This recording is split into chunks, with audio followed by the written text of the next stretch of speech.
Hi, welcome to today's video and thanks for joining me. Today we're going to be talking about this subject, a TFSA for corporations. Now, hold on one second. Don't put in the comments, what are you talking about? There's no such thing.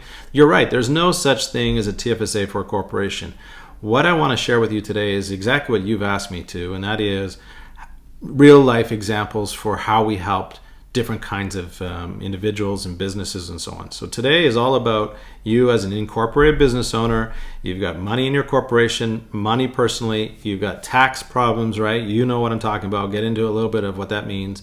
You want access to the money in your corporation without paying too much tax to get at it, and you would like a way to actually mitigate the taxation you pay on investing that money, right? So that's the two big problems that you face. So today I'm going to share with you a real life example. The names are all changed. They're not real people. The values are all different, but this is actually a real life example. You're going to love it. So I hope you love it. So give me your comments below. But let's get into why you're watching this video, and that is you've got a tax problem.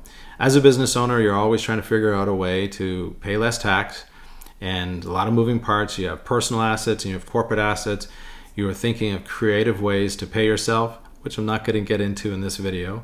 And you're also thinking about how to invest your money in such a way that it doesn't crush you with too much taxation. It's an ongoing issue. So today I'm going to share with you a couple of things. Well, one is the whole point in this video, and that is, where do corporations put their money so that they can actually shelter it from taxation?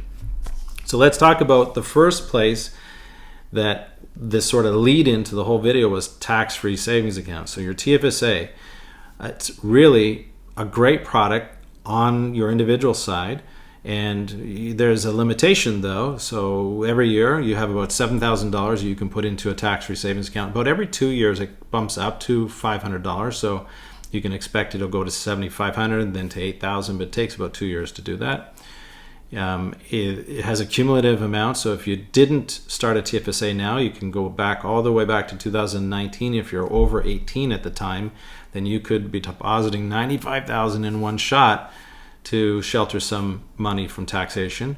And of course, what you invest in, you don't pay any income tax. So one little thing, I've seen it in a lot of questions I get from you, and that is, it's not a savings account. Invest your money, put it in stocks, put it in mutual funds, GICs, whatever it is, but invest the money because you don't pay any income tax on the growth. And when you take the money out, you don't pay any income tax. So that's a TFSA, but the one thing about the TFSA is it's a personal account. So it doesn't help the business owner on the corporate side. So is there something that you could use on the corporate side that did a lot of this that would be very useful for you? So let's talk about it. The biggest problem that you're facing, at least from the investment money side of a business, is passive income tax on the money that you're investing in your corporation. You can see here passive income is income earned from property, so rental interest, rental income, royalties. This is passive income, and the tax rate is about 50%. Right across Canada, it's about 50% on income like this because it's not active business income. It's got nothing to do with what you're doing for a living, what your business is doing, which falls under a different tax rate. So how does that tax work? You can see here below, CCPC, Canadian Controlled Private Corporation. Okay, it's taxed at about 50% across Canada. The first $500,000 of revenue is taxed at a lower rate, and the next $500,000 is taxed at your general tax rate. Now, when you start to earn more than $50,000 in passive income, then you start to lose the effectiveness of being able to have the small business tax rate. So this is a really important thing for you to consider, because any business owners that have $1 million, $2 million in cash that you're investing, you got at least $50,000 of passive income. So that's a bad thing. And you know what I'm talking about. It's a frustration. So I'm going to share with you exactly how to resolve that. So let's get into it. It's called whole life insurance. Now, I know you're saying maybe you've got some biases about whole life insurance. So for the next minute or so, set your biases aside just to hear my thought about why you might want to reconsider what whole life can do for your company and for your cash, because that's really important. I've never met a business owner that didn't have an ear for how can I save tax? Tell me. Okay, there's no contribution limit when you're depositing basically into whole life insurance. There's zero tax on the growth of the cash that's inside of your life insurance. There is access, of course, to this cash value at any time you like, and you can get it tax-free. And the death benefit will multiply your cash by 3 times to 10 times, depending on how old you are, basically. So pretty sweet deal. Whatever you got in cash was pretty much going to multiply it. I like that idea, and everything is tax-free. So I'm going to share with you now a real example of how this works for you as a business owner. Let's say you're paying yourself $160,000 per year. We are not going to discuss why are you paying yourself a salary. It just is. Okay, so let's not get into, hey, you could pay himself a dividend and not forget it. Let's just talk about 160 into a salary. Depending on where you are in Canada, there's the tax rate. Look at marginal tax rate. In Ontario, it's about 45%. And across Canada, pretty close. Across Canada, some provinces are lower than the others. Some are more. So now what I'm going to do is share the actual example, go into the financial planning software and show the strategy of using whole life insurance for a corporation, how much tax you pay, versus not using it, how much tax you pay. Okay, they're going to love this. This is going to take 3 minutes and we should be all done. Let's get into it. Okay, what you're looking at right now is the software for financial planning for this business owner.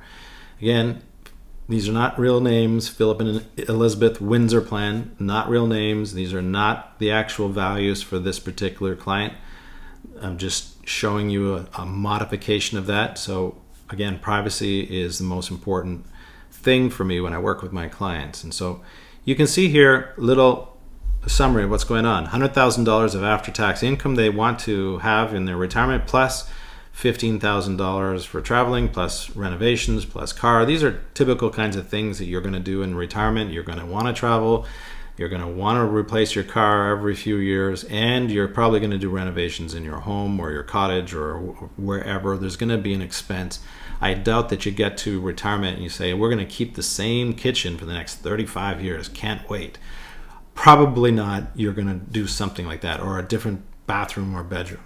So there's going to be some of those expenses. You're both working. You're not quite retired. You're close to retirement.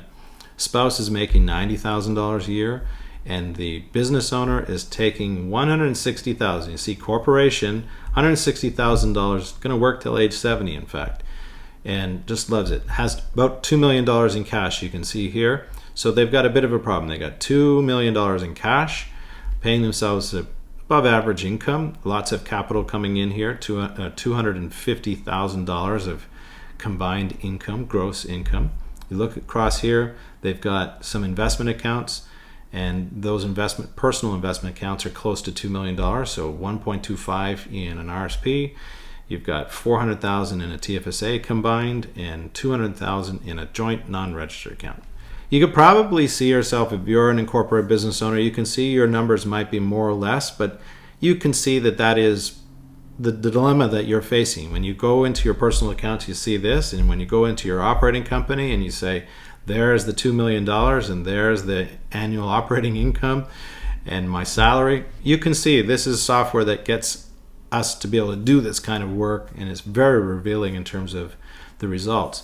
So you can see that there's some money that's going to taxation here, and that's frustrating for you. So what are we going to do is we're going to show you why you would want to use insurance, and you'll see the result of this particular situation against one that has the insurance. So let's dig into the one that has the insurance. Okay, so here's another scenario. Has the same thing, everything's the same income. The distributions, I'm not going to talk about why you could make the distributions different for this particular case, but there is some advantages. There's more work I could do here to save on tax, but I just want to show you just the one step of using insurance. There's other things like RSP meltdown, but I'll just show you the one step here. So what is different is the operating company now has life insurance. You can see over here, we're putting $200,000 into life insurance. And I know you're saying, what, $200,000? But keep in mind, you've got over $2 million in cash. Your company, you're still making this money. It's not going to go down. It's going to continue to grow in value. So all you're doing is you're taking $200,000 in this example, okay? You're taking $200,000 and moving it laterally into the life insurance. It's still there. It's just not in your corporation's investment account where you're getting taxed at 50%. So those are the amounts going into the life insurance. You're still paying yourself the salary. So if we go back to the combined view, you can see here, there's the your salary coming out. It's not hurting you from an expense point of view, of a lifestyle point of view. You're not having to change your lifestyle. You're just now sheltering the cash, some of it. It's not a lot. It's really 10% of your cash. It's, you could even go much higher, but this is a good example, 200,000. So what happens here? You can see they're using their assets in their lifetime. They're not running out of money on the personal side, but what is the difference? So let's show you what the difference is, okay? The difference is really quite amazing. On the left-hand side, you see taxes with no insurance. This is the amount of taxes that they are going to have to pay Canada Revenue, $6,424,000 by not using the whole life insurance. Look at the right-hand side. My goodness, this is the same financial plan, just introduce the insurance to it, and they're paying 1.5, we'll call it 1.6 million in taxes. Now you tell me, as a business owner, when you look at that, even as a non-business owner, for my subscribers watching this that are not business owners, you can see that is just an amazing difference. I mean, it's no comparison. And when you look at that and you say, would you like to save that millions of dollars in taxes that would go out the door to Canada Revenue? Or would you rather just pay the $6 million to Canada Revenue? That is what the life insurance, whole life insurance does, is it shelters some of that money and also pays out a large death benefit. And that death benefit, you can watch other videos. I think up here or up here, you can watch videos that talk about where that money goes into your capital dividend account and flows out to your beneficiaries on a tax-free basis. So it's a really massive advantage that you have as a business owner in being able to put life insurance in the corporation, okay? I'm not going to get into the corporation where it's owned by the holding company and operating company. Doesn't matter. We're just showing you that the money is still there being used. So what did you think of this example? Was this an example that's just blowing your mind and you say, how is that possible? Well, you just have to get a financial plan done. When you sit down with someone like myself who has access to financial planning software, that has experience working with business owners and understanding how this works, you are likely going to see similar results in how life insurance, whole life insurance, can actually shelter your assets and help you pay less tax. That's it. Well, again, did you like this? Do you want to see more videos like this, these real life examples? Please let me know. Put your comments below. I always like to see your comments. It helps me to understand, is the content that I'm giving to you, is it really resonating with you? And again, I want to thank you for joining me on this video, and I look forward to seeing you in the next one. Thanks and be well.